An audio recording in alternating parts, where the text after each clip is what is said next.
Back in the day, when it comes to self-help, self-improvement, even spiritual work, the whole dynamic was guru, follower.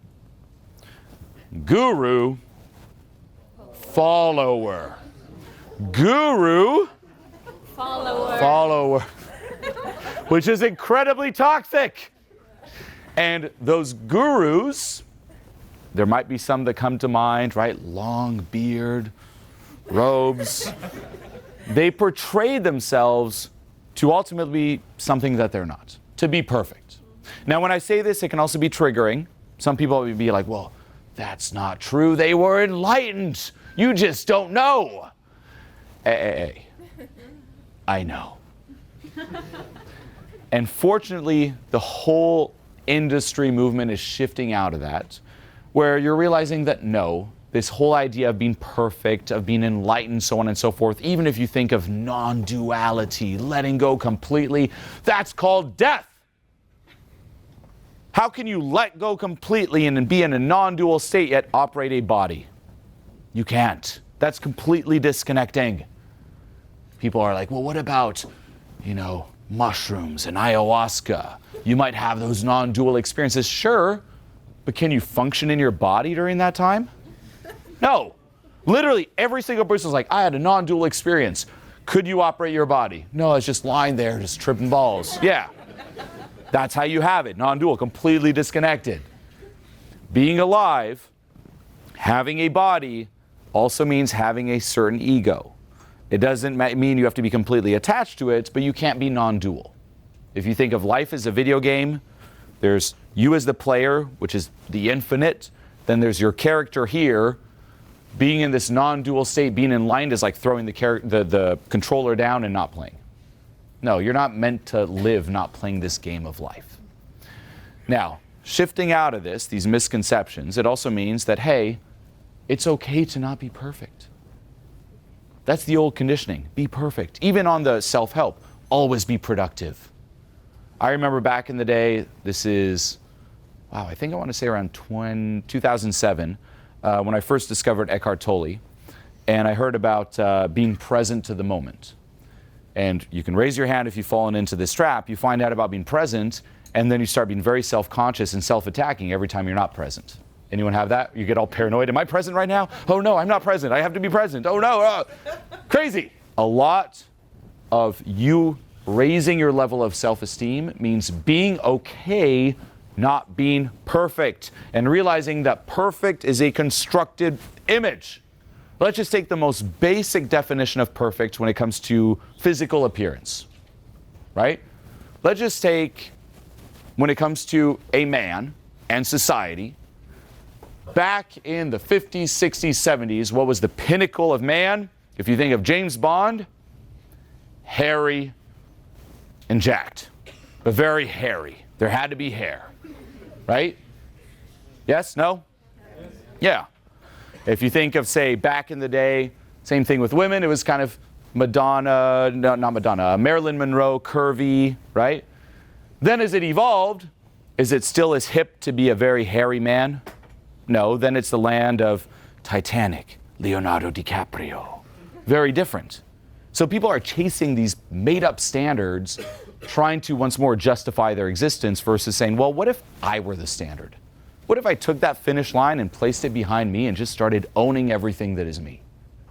So just something to keep in mind as we dive into you, which once more, just repeat, you said there's a lot of resistance towards accepting who you are, right? How so? What's going on through your mind right now? Right now, I'm hiding my belly. Own it. Own it.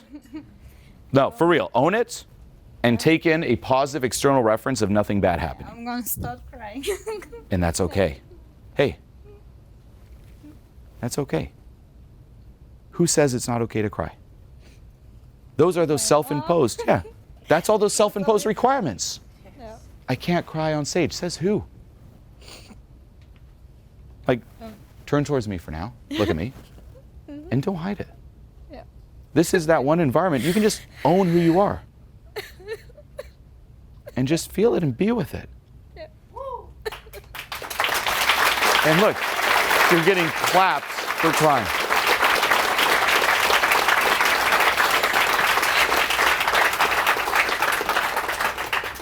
Now, do take this in. This is very powerful.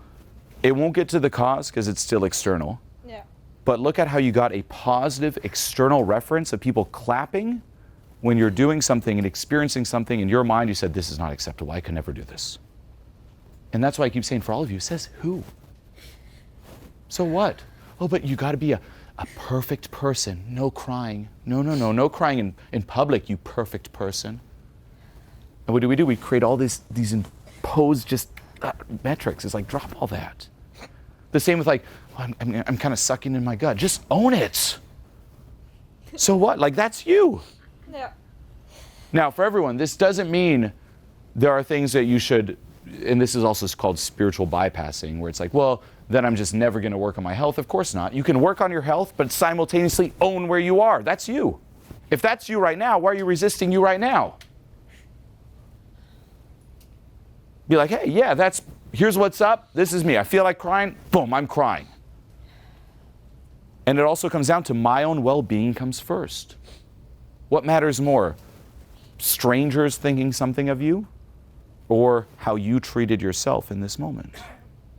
Say even all of them were to boo you. Say you were to cry and everyone's like, boo, cry baby. Say that were to happen. Doesn't matter, because in the end, you being there for you is more important. Yes. But that's also what conditioning says. Your needs are not as important as theirs. Well, you better please them. Yeah. Versus, no, what about pleasing me? So massive respect on that. Especially in front of a big crowd like that. That's not nothing.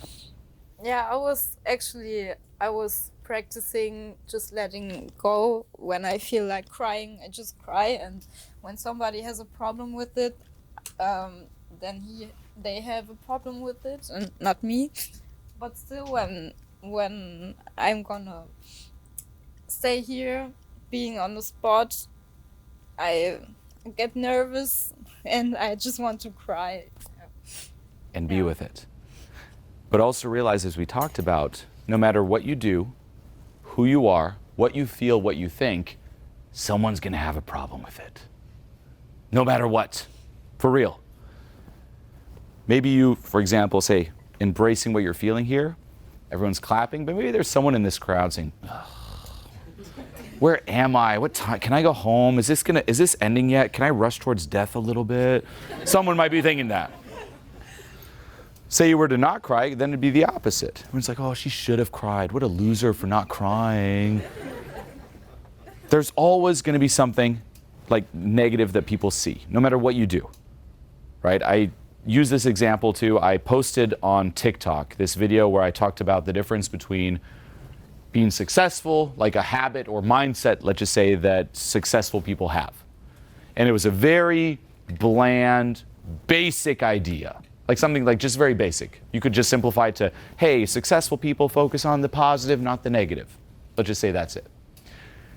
Could you find anything wrong with that? The biggest thing people found that they hated on it was that I used the term successful.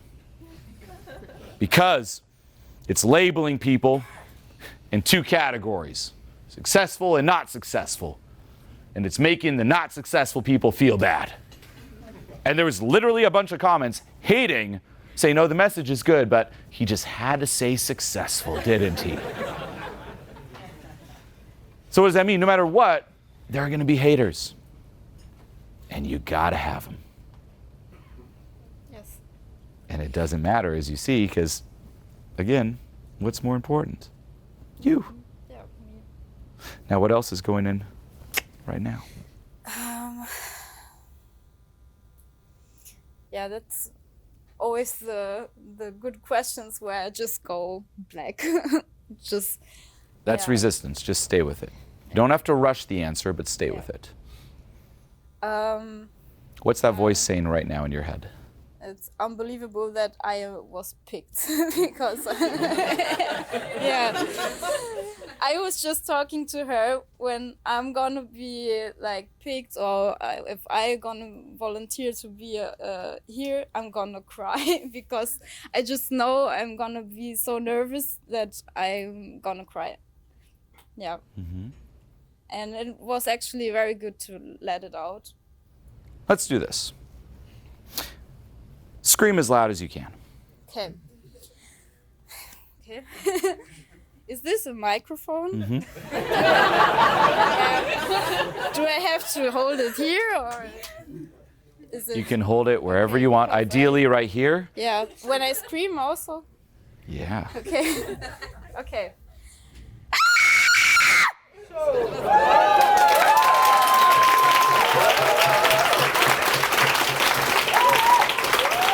Nice.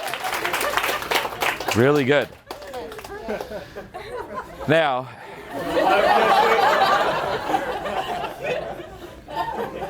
very good. What I would do though is we're going to build on this scream. This was very good, very loud, but it was still Shaking now. yeah, no, massive respect on it. But in the texture of the scream, it still felt a little forced, where you battled in a resistance and you won, but there was still some resistance that you battled versus this kind of, I'm going to be seen. Yeah. What if you had to scream while relaxing at the same time? What would that sound like? Okay. Ready? Then I have to relax first. Relax into the scream. Shoulders down. Yeah. And just relax. It's the difference for all of you here between, you could say, speaking at, for example, hey everyone, how's it going? Versus, hey everyone, how's it going? One is at, forced. The other is actually down. Hey, hey. Hey. One is down, but it also adds more resonance and it draws people in. The only way to do this, hey, how's it going? Loud, hey, is for no resistance. I can't be battling anything. If I'm fighting against something, it comes off the other way, like, hey, oh yeah, hey, can you sense? Do you even notice how even the voice becomes less deep in a way, a little bit more? So can you sense the texture of the voice? Can you sense the texture of the voice? Different.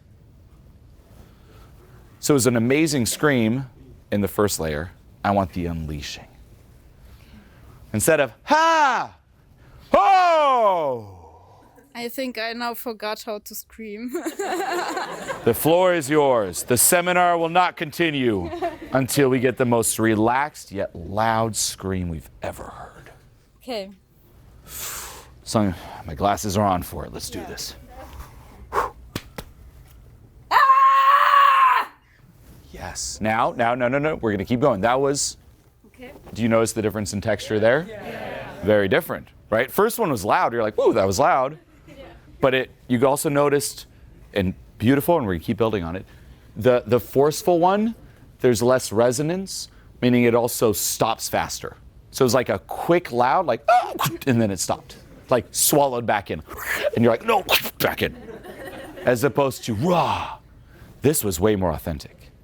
But 80% there. Let's get to 100. I want you to do this same type of scream, relaxing, but go beyond yourself. The only way to do it is to not think, not even worry about, what do I sound like right now? But just purely present and just being and feeling the scream. You ready? 3, 2, 1. Ah! You good? But more relaxed. Louder and more relaxed.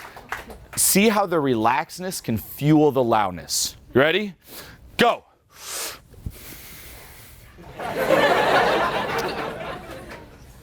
Yeah, I was thinking too much. Yeah. Okay. More. One more. Jump up and down a couple times and then do it. Jump up and down. Now jump up. Physically jump up and down a couple times and then go. Go. Now even more. 20 times louder. Give her a hand. Come on. What resistance surfaces right now around you truly loving and accepting yourself? What? Can you repeat the question? I'll flip it on the opposite side. Why don't you love yourself fully right now? Because I have another image of myself, like sporty, skinny. Mm-hmm. Yeah. And I'm not this. Who says you have to be that? I think social media and then myself. No one else says this. Who made you believe that? When did you start believing this? As a baby, you didn't. No. You're like, Mama, Instagram. No. When did it start? I was gaining weight when I was 20. Mm-hmm. And now I'm 28. And I'm at my highest weight ever. And yeah, I think I told it myself also because it's also a health issue to be overweight, and I don't want that. I feel it, that I'm not healthy. So I told it myself. Yeah. Okay. And it only got worse with social media, like the negative perspective on myself. Well, respect for being very honest and open and for feeling what you're feeling. Good job. With that, though, couple things. Number one, just because, and this is for all of you, you accept something about yourself doesn't mean you can also, like, let's just say, it doesn't mean you can't also have the intention of changing it at the same time. I can accept myself with my arms down with the intention of raising my arms. Just because I accept that they're down doesn't mean I'm just going to stagnate and stay stuck there. Self-acceptance means I'm going to be with me as I am right now. Sure, I can have an intention. A year, 2 years from now, I'll look differently, I'll work on my health, etc., etc. But I'm going to be with me every step of the way versus withdrawing from me and saying, ha ha ha, you want me to be with me? Go get that. So you can accept yourself as you are while having goals. And here's the other catch, this is number two, is that in the end, you're always left with the relationship with the present moment. You're always left with your relationship with you. If currently you're not accepting yourself, if a genie were to appear and say, boom, perfect physique you've always dreamt of, you've seen on social media, you would still find a way to hate yourself. Which is why you'll see people do this. People get hooked, for example, on plastic surgery. If I just lost weight, and then they do it, and then they're like, I need to change this and this and this. Does it actually fix the relationship they have with themselves? Of course not. It amplifies. Same with people who work out. You work out, but then you're still followed by the same self-image. You can't actually say, hey, you know what, I made progress. It's more, never enough. So even here, if you were to, again, genie, perfect, because this is your current comfort zone for all of you. Your comfort zone follows you. If your comfort zone is, I'm not good enough, I need to look better, I need to be better, etc., hey, that'll follow you. Even if you got all the things, if you're still feeling that, you'll find and look for more reasons. So for you, it's, let's see if I can truly accept and love who I am and be with myself right now. And if that's one of your goals, then I can have an intention of moving there, but I'm going to follow it out of self-love, self-encouragement, honoring myself every step of the way versus self-hate and then taking action out of reaction to that. Because that is not healthy, and it'll actually make things worse. Okay, and then once more, rewind back, which is why I asked you, when was the first time this kind of kicked in? So say we take back to that table and legs, right? Classic self-help example. Table, I don't love myself as I am, right? I'm not in shape, I need to be in better shape, I need to be like the people on Instagram. What are the legs of that table? Like you said, when I was in my 20s maybe, social media amplified it. identify the legs, identify the experiences, let go of that, and that'll start fading away. Okay? And then lastly, and this is for all of you, you can always think about the beliefs that really run you. Imagine you were born in an alternative universe. I do this even for fun with just how we feel about emotions. We label certain emotions as bad, right? Say, all of you, do you want to all be very anxious all the time? No? Oh, you don't? Is that a bad emotion? Right? That's what we do. Well, what if you were born in a society where being anxious was the goal and people had trouble being anxious? And there were all these courses on how to be more anxious. Right? How would that change your experience when you're anxious? Like, say all of you here, you were just way too confident. And you're like, Julien, I need help being more anxious. I'm too confident. I'm like, here's some tips and tricks to be more anxious. Like, even you up here, I'm like, come on, more anxious. You're too confident, damn it. More anxiety. Say you were to experience anxiety, what would happen? Your default would be like, yes! And it would have a less heavy effect and hold on you.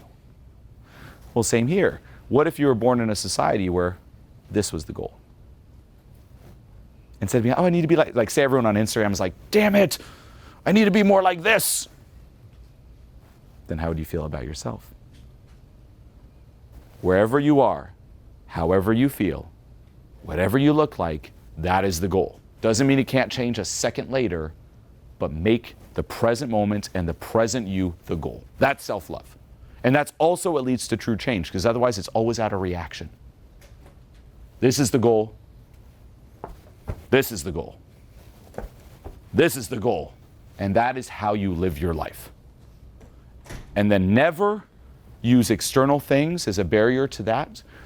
Because here's one final piece of advice. Say you were to get in that perfect physique. Guess what? You're going to get old. You're not going to maintain that. Say you get it. What if you lose it then 10, 20 years later? You're like, oh no, I'm now, like say it's like fast forward. I'm 70 years old. Look at those 20-year-olds on Instagram. You can't do that. Ultimately, it's also giving your power away. No. You are good enough as you are. Why? Just 'cause. Anyone who says the opposite, program beliefs. Anyone who even tries to justify, well, yeah, but it's like, well, that's your own program belief. You're the goal. Take someone else who's completely different, they're the goal too. We are all the goal. Okay. Yeah. Because it's also your life and your reality. Yeah. No one else is living it. You can live it out of self-hate or self-love. Choice is yours. And then letting go and identifying the resistance to that. So final thing for you, are you the goal? Yes. That didn't sound very confident. Are you the goal? I am the goal. What are you? I am the goal. Own it. Like, know how, The Rock says, I'm the rock. You're the goal. What are you? I'm the goal. One more, even louder. What are you? I'm the goal. Yeah, come on. Amazing. Hey. Yeah. Bring it in. Thank you. Absolutely amazing. One last thing on this, in massive respect, do keep this in mind. With being the goal, I also call this finding the equal. Meaning, if you take, say, even your emotional state at any point in time, we tend to go up and down, right? Sometimes you're in a great mood, you're in a flow, sometimes you're down here in your head. The problem is, we all want to be up here. So whenever we're up here, it feels great. But whenever we're down here, there's resistance because what we want doesn't match reality. If who you are doesn't match who you want to be, it's the same thing. Now, what I always tell people is if you're out of state, you're in your head, you're out of this social flow, the best way to get out of state is to love being out of state. As soon as you love being out of state, you're in state. Because in reality, you don't want to be up here. You just want to find the equal. You just want reality to match what you want. So option one is always chasing up here. Option two is, hey, if I'm down here, hell yeah, that's the equal. Then in life, you're going to move up and down, and wherever you are, find the equal. You are the goal. All of you here, not just you, you are the goal. And if there's anything blocking you, any resistance to accepting this, let go.